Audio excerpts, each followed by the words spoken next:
So a little bit of history about what I've done in the past is I came into the video game industry about 8 years ago now, and I came into video games very excited with sort of a view of how we could look at this medium a very unique and different way. And I was creative director for IDOS for a number of years, and then I was head of marketing for North America for a few years, and worked on a number of titles, including a game called Batman Arkham Asylum. And when I finished Batman, we looked at the Tomb Raider franchise and realized that we were going to reboot it, and we wanted to try something unique and different.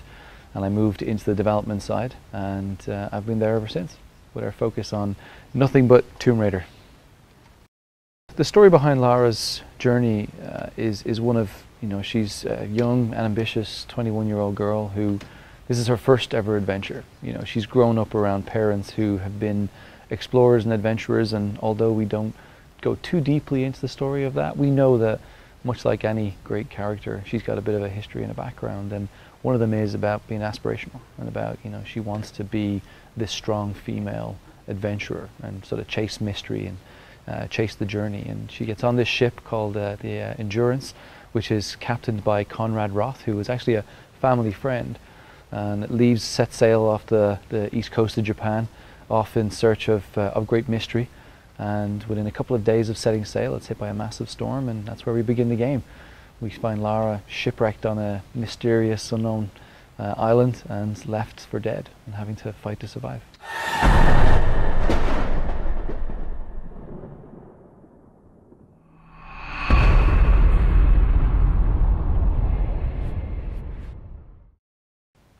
So in reimagining the Tomb Raider franchise, it's very important that we keep the core pillars of what made Tomb Raider very special. And in 1996, when Tomb Raider came about at first on the PlayStation 1 and the Sega Saturn, it was all about a mixture of combat, exploration and puzzle solving.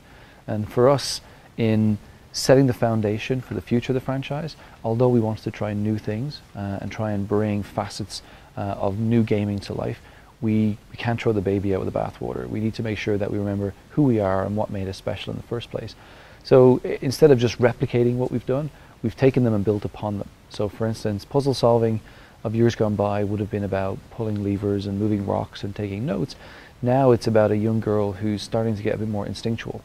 Having to survive in this fierce climate makes her have to think about situations differently. So now we can bring in situational analysis. So it's a new form of puzzles where Lara comes in and has to analyze something and think about, how do I use physics-based items such as fire and water, and use implements and gear that I've got to be able to support and get out of this situation. And that's something very unique to us because it still inherits puzzle solving, but now it has a facet of today. It makes it relevant for game players and audiences playing this new Tomb Raider. When you add the facet of physics into puzzle solving, for us, it opens up many different sort of new and unique things. One, there's the option of failure. It's not easy to get the same thing to happen over and over again. Physics allows us to be able to make it feel real. Makes you feel like you're actually in this world, and it's a very important thing that we do, as you see throughout the entire demonstration, is about how we make Lara feel like she's in this place, and physics plays a huge part in that. So things like when she sets fire to something, a piece of canvas for instance, we want it to burn naturally, so start from the bottom and sort of spread out as it goes up, and you can use elements like that where you'll come in and feel like, okay, I know how things operate. I know water flows from top to bottom. I know that things float in water. So physics becomes kind of the building blocks, the structure of the world around you, and something which makes the player feel like I can understand the situation as if I was there, rather than having to think of it in a very unique game style. So survival instinct in our game is a very important feature. It's one that is got many uses. At the very early stages, we teach the player about fire. It's a very important thing that she uses, and the survival instinct is something which will allow us to be able to show elements of what's burnable, but we don't want to keep sort of teaching the player and sort of giving them the easy way out. We want them to sort of learn as they go. We've many things that we want to teach the player about. So survival instinct in this case, as soon as we hit the button, it shows us the burnable objects in the world. As soon as we know how to burn things, we then move on to the next thing. So for instance, it becomes a way to be able to know where your objective is, a way to be able to look for where the wolves' footprints are. as we teach the player to look out for these sort of elements and items, we then move survival instinct onto the next phase so that you can use it and build upon it throughout the entire game. So we want to try and move away from, you know, an example is in Batman Arkham Asylum is a great example where you can turn on detective mode and you can play the entire game in detective mode. To us, survival instinct is only that, it's an instinct, and it's something that comes in and goes out in a very short space of time. So if you hit survival instinct, it will give you pinpoints in the world, but as soon as you move, it will dissipate and disappear. So we're teaching you something, and until you understand it, it will be there, but once you do understand it, we'll then move you on to the next thing. That is an important factor to us because it allows us to be able to show the growth of our character from this zero all the way through to hero, and how she's, you know, landed here and tried to figure out where she is, all the way through to now she's more understanding. Now she's become this survivalist. The goal right now for our XP system is to be able to teach the player about, again, the journey Lara's going on.